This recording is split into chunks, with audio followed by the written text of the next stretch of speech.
मोक्षदा एकादशी व्रत कथा। मार्गशीर्ष माह के शुक्ल पक्ष की एकादशी की कथा। अर्जुन ने कहा, हे देवकी नंदन, हे त्रिलोकीनाथ, आप तीनों लोकों के स्वामी हैं, सबको सुख देने वाले हैं और जगत के पितर हैं। इसीलिए मैं आपको बारंबार नमस्कार करता हूँ। हे देव, आप सबका हित चाहने वाले, संशय दूर करने वाले हैं।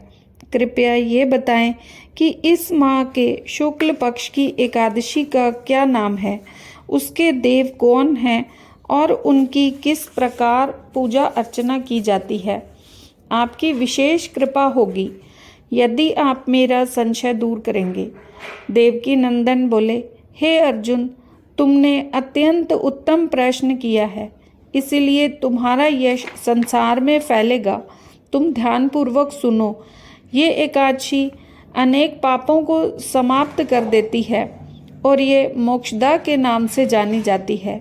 इस दिन श्री दामोदर भगवान की पूजा भक्ति भाव सहित धूप नैवेद्य दीप जलाकर करनी चाहिए। अतः मैं तुम्हें एक पौराणिक कथा सुनाता हूँ। इस एकादशी उपवास के प्रभाव से नरक में गए हुए पूर्वज, बंधु बांधव, माता पिता आदि को भी पुनः स्वर्ग में स्थान मिलता है। अतः एकाग्रचित हो ये कथा सुने। प्राचीन काल में गोकुल नामक नगर में विखानस राजा का राज्य था। उसके शासन काल में वेद ज्ञाता अनेक बुद्धिमान ब्राह्मण भी रहते थे। एक दिवस रात्रि को राजा ने अपने पिता को नरक में पड़ा देखा। उनको स्वप्न में देखकर वह दुखी और चकित हुआ। अगले दिन निकलने पर उसने अपने विद्वान ब्राह्मणों की सभा को बुलाकर उनके समक्ष स्वप्न की बात कही। राजा ने उन्हें बताया, हे विद्वानों, मैंने रात्रि को सोते हुए स्वप्न में अपने पिता को नरक में देखा। वे मुझे नरक से मुक्ति दिलवाने के लिए कह रहे थे। वे वहाँ पर अत्यंत बेचैन और दुखी हैं। अतः मुझे पिता का दुख जानकर धन, वैभव, राजकाज, ऐश्वर्य, हाथी, घोड़े, पत्नी, संतान कुछ भी अच्छा नहीं लग रहा।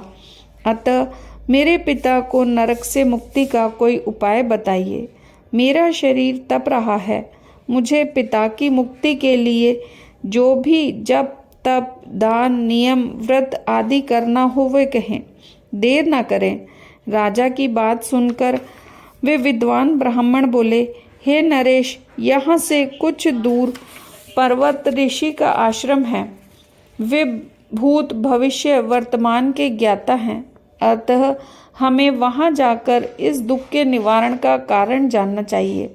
वे आपसे समस्त दुखों के निवारण हेतु अवश्य ही उपाय बताएंगे। अपने राज्य के बुद्धिमान पंडितों की बात सुनकर गोकुल नरेश पर्वत मुनि के आश्रम में गए।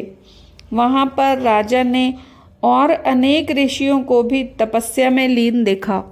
पर्वत मुनि उनके मध्य विद्यमान ब्रह्मा के समान प्रतीत होते थे। राजा ने जाकर पर्वत मुनि व अन्य ऋषियों को साष्टांग प्रणाम किया। ऋषिराज ने नरेश की कुशल क्षेम पूछकर उनके आने का कारण पूछा। तब राजा ने ऋषि से कहा, हे ऋषिराज, मेरे राज्य में सर्वत्र शांति है, परंतु रात्रि में मैंने स्वप्न में अपने पिता को नरक में देखा। वे नरक से मुक्त होने के लिए मुझसे प्रार्थना कर रहे थे। अतः नरक से उनकी मुक्ति का उपाय बताएं। ये सब सुन पर्वत मुनि ध्यानस्थ हो गए। अपने योग बल से राजा के पिता का भूत भविष्य सोचने लगे। इस प्रकार ऋषिराज ने नरेश के पिता द्वारा किए गए कुकर्मों का हाल जान लिया। कुछ काल बाद उन्होंने नेत्र खोले और राजा से बोले, हे नरेश, मैंने भूतकाल में तुम्हारे पिता द्वारा किए गए दुष्कर्मों को जान लिया है। आपके पिता ने पूर्व जन्म में सौत के कहने पर अपनी कामातुर दूसरी पत्नी को मांगने पर भी ऋतुदान नहीं दिया। उसी पाप के कारण तुम्हारे पिता आज नरक भोग रहे हैं। अतः हे नरेश, उनकी मुक्ति के लिए मार्गशीर्ष माह के शुक्ल पक्ष की एकादशी को आप अपने परिवारजनों सहित उपवास कर विधिवत नियम पालन करें और उनसे प्राप्त पुण्य को अपने पिता को देने का संकल्प करें। उस पुण्य प्रभाव से आपके पिता को नरक से छुटकारा मिल जाएगा और स्वर्ग की प्राप्ति होगी। मुनि के वचनों को सुनकर राजा अपने राज्य को आया और परिवार सहित मोक्षदा एकादशी उपवास किया।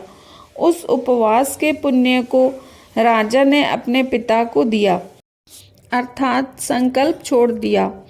उस पुण्य के प्रभाव से राजा के पिता को मुक्ति मिली और स्वर्ग में जाते हुए अपने पुत्र से बोले, हे पुत्र, तेरा कल्याण हो। ये कहकर स्वर्ग चले गए।